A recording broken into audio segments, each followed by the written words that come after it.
5 डिसेंबरला दुपारी 1 वाजता नव्या सरकारचा शपथविधी सोहळा पार पडणार आहे।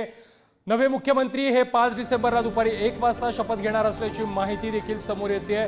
2 किंवा 3 डिसेंबरला भाजप आमदारांची बैठक होणार आहे। या बैठकीमध्ये भाजपचा गटनेता निवडला जाणार आहे। भाजपचे दिल्लीतील महत्त्वाचे नेते हे महाराष्ट्रामध्ये येणार आहेत आणि याच बैठकीमध्ये गटनेता हा निवडला जाणार आहे। 5 डिसेंबरच्या शपथविधीसाठी भाजपकडून आतापासून जय्यत तयारी सुरू आहे। भाजपच्या सर्व आमदारांना आपल्या जिल्ह्यामध्ये जल्लोष करण्याचे आदेश देखील भाजपच्या वरिष्ठ नेत्यांनी दिलेले आहेत।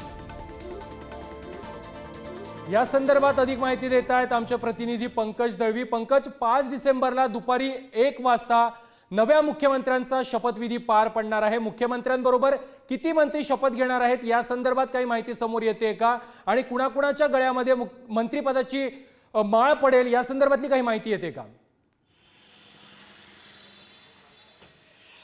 मंत्रिमंडळाचा शपथविधी जो आहे, पहिला शपथविधी हा 5 तारखेला होणार आहे। त्यासाठी सगळ्यात आधी भाजपानं जय्यत तयारी सुरू केली आहे। आज बावनकुळे काही प्रमुख पदाधिकाऱ्यांशी व्हिडिओ कॉन्फरन्सिंगद्वारा बोलले।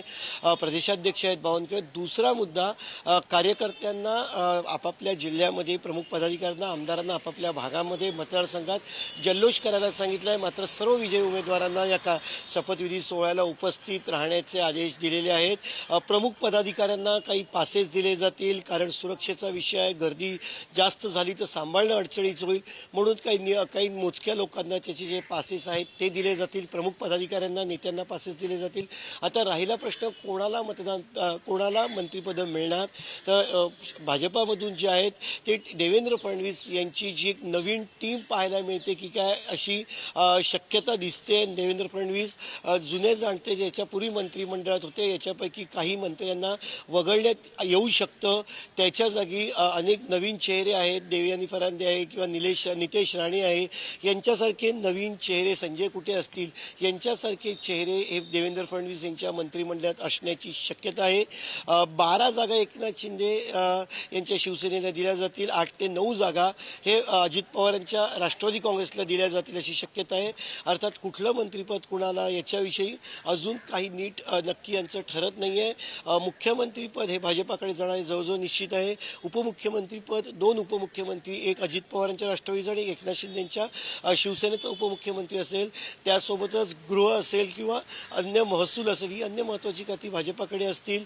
त्यासोबतच नवीन जे ठरतंय त्याच्यानुसार एकनाथ शिंदे यांच्या शिवसेनेकडे उद्योग असेल, त्यासोबतच एक्साईज म्हणजे उत्पादन शुल्क खातं त्यांच्याकडे असेल, त्यासोबत पाणी पुरवठा, स्वच्छता, त्याच्यासोबतच उद्योग खातं असणार आहे।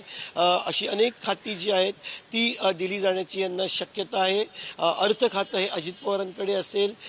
या सगळ्या गोष्टींमध्ये अजून गोष्टी ठरत नाही आहेत किंवा कोणाला काय द्यायचं, किती मंत्रिपदं द्यायची याच्यामध्ये अजूनही एकवाक्यता होत नसावी कदाचित। म्हणून शपथविधी हा 23 तारखेला अगदी क्लिअर मॅन्डेट मिळून सुद्धा शपथविधी हा 5 तारखेला होतोय। म्हणजे जवळजवळ 7 आणि 5 अशी जवळजवळ 12 ते 13 दिवसानंतर हा शपथविधी होतोय। म्हणजे कुठेतरी गोष्टी अडतायत हे याच्यातून स्पष्ट होतं। नक्कीच पंकज, धन्यवाद तुम्ही दिलेल्या सविस्तर माहिती संदर्भात।